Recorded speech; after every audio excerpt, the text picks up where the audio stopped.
Bonjour à tous et à toutes. Menacés de mort, Jacob et Moïse ont fui. Jacob a fui devant son frère et Moïse devant les sbires de Pharaon. Ils ont reculé un temps, mais un jour ils sont revenus, affronté le danger et l'ont vaincu. C'est ce que l'on pourrait appeler reculer pour mieux sauter. Leur geste était-il réfléchi? Est-ce le fruit d'un calcul conscient?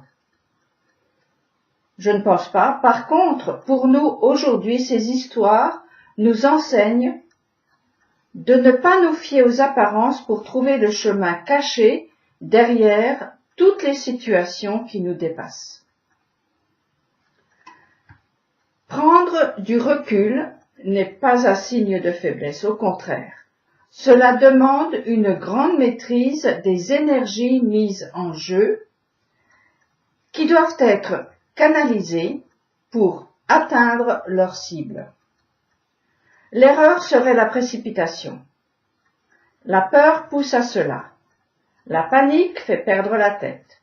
La soif du pouvoir et de posséder engloutissent les sots.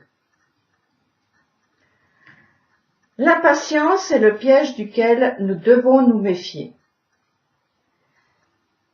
Les paroles révélées à Moïse nous en protègent. Elles sont là pour canaliser nos pulsions naturelles de posséder, de dominer, d'avoir peur ou d'être trop téméraire. Ces paroles transmises de génération en génération ont le même rôle pour la formation de l'homme que les 10 paroles qui ont permis l'organisation du tohu-bohu en monde viable et stable. Agir avec patience, mais avec détermination est le maître mot, c'est-à-dire avoir un objectif et préparer sa réalisation, comme un sportif se prépare à gagner la compétition. Jacob et Moïse ont pris de la distance, de l'écart. Ils se sont retirés, ils ont pris du temps.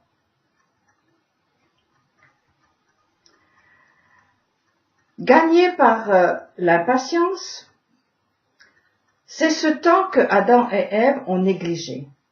Le temps où chacun peut recevoir ce que le judaïsme appelle un supplément d'âme, c'est-à-dire une énergie divine qui permet de dépasser ses propres limites en faisant une force constructive. L'impatience est la porte ouverte à l'idolâtrie. L'idole vient combler l'espace de la liberté de choisir entre la vie et la mort. Bien évidemment, il y a des décisions qui ne souffrent d'aucune attente, comme celle de sortir d'Égypte ou celle de prendre du recul. Il y a un mot en hébreu qui dit ce retrait, c'est tzimtzum.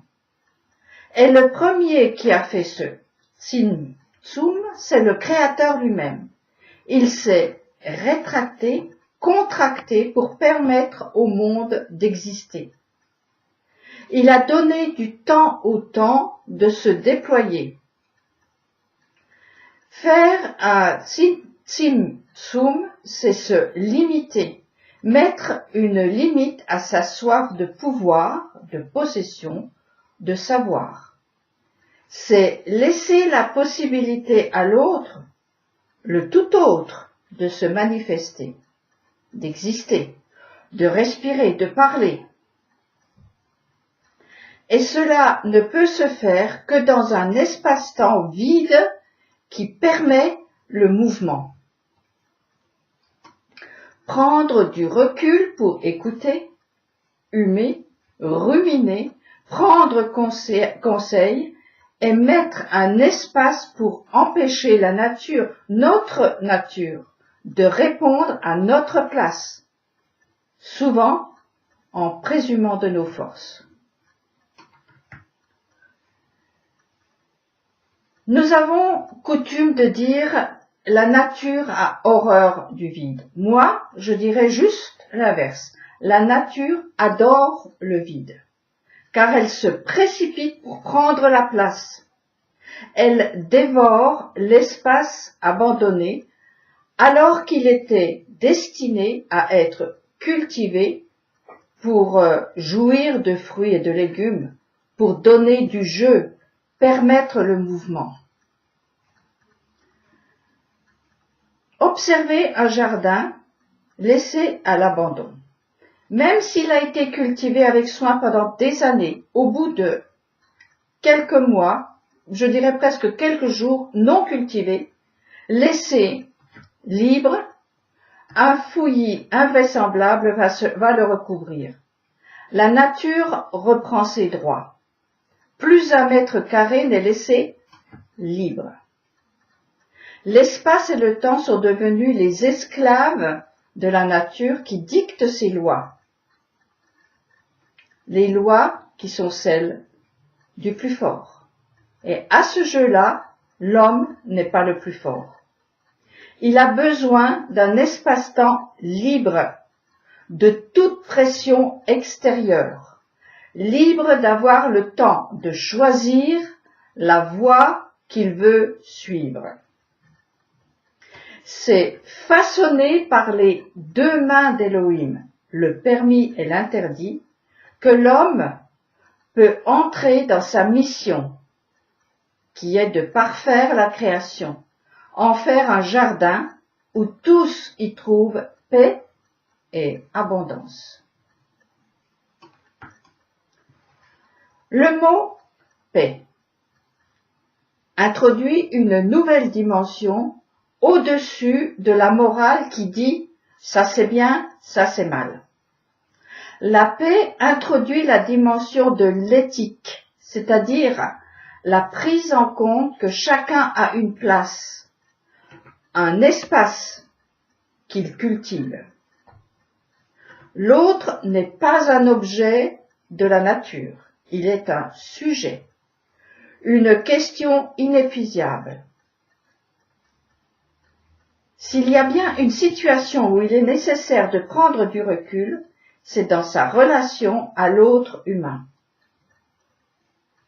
Mon impatience va réduire l'autre, intérieur et extérieur, à l'état d'objet à cultiver, à rentabiliser, une possession à utiliser au mieux. Prendre du recul est un signe de liberté. Redevenir le gestionnaire de son temps pour gérer ce qui est réellement urgent, l'essentiel, de garder sa liberté de choix. Rappelez-vous, lorsqu'on a un problème de santé et qu'il faut se soigner, on devient un patient. Ce mot est devenu tellement populaire qu'on en a oublié le sens.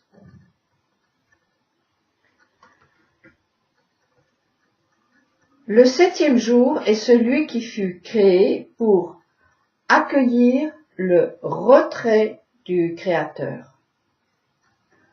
Drôle de temps et d'espace. On se serait plutôt attendu à un espace-temps où le Créateur est massivement présent. Eh bien non, il se fait trace. Il est demandé de respecter cette trace. La trace dans ce monde fou de précipitation, la trace de l'éternité. S'absenter, se retirer, c'est ce qui était attendu de Adam et Ève avant de manger à l'arbre de la connaissance du bien et du mal. Adam et Ève n'ont pas pris le recul nécessaire. Ils sont tombés sous le charme du serpent qui va leur dicter une connaissance à sa sauce, celle de l'animal instinctif, sans réflexion, sans temps. La véritable tentation est d'agir sous la domination des impulsions non maîtrisées. pas contrôlé, hors limite. Ce qui assure la liberté de l'homme, c'est la maîtrise du temps. Ceci est confirmé par le sens du nom qui s'est présenté comme étant celui qui libère. Le nom, Hachem, ouvre le temps, le passé, le présent et le futur.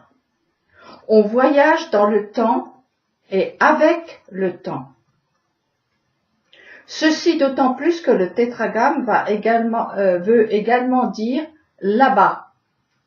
Le nom donne une voie, une direction. Maintenant, va où je t'indiquerai. Libre du poids du passé, libre de l'immédiateté du présent, libre de l'angoisse du futur, tel est le miracle du 7e jour, celui du retrait pour aller plus loin, plus haut, plus vite, plus fort. Prendre le temps de réfléchir à ce qui nous arrive ne veut pas dire ne pas agir.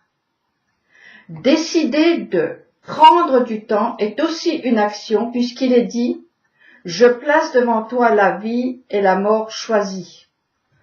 Prends un temps de réflexion, exerce ta liberté pour te questionner, par exemple, qu'est-ce que je fais de ce temps que j'ai pris? Pourquoi j'ai pris ce recul? Je fais quoi maintenant? Est-ce que ce temps est la trace de la présence divine qui va m'indiquer la voie, ou ce temps est rempli de peur, de haine, de vengeance, d'envie? Réfléchis. Avoir du temps est le bien le plus précieux, ne dit-on pas que le temps, c'est de l'argent? Bien que cette vérité soit détournée de son but, puisqu'elle sert à posséder des objets, le temps est le fil de silence en or donné à l'homme pour se construire. Les possessions dans l'espace rendent les hommes rivaux et violents, alors que le temps les rend contemporains et frères. Nous vivons tous le même temps.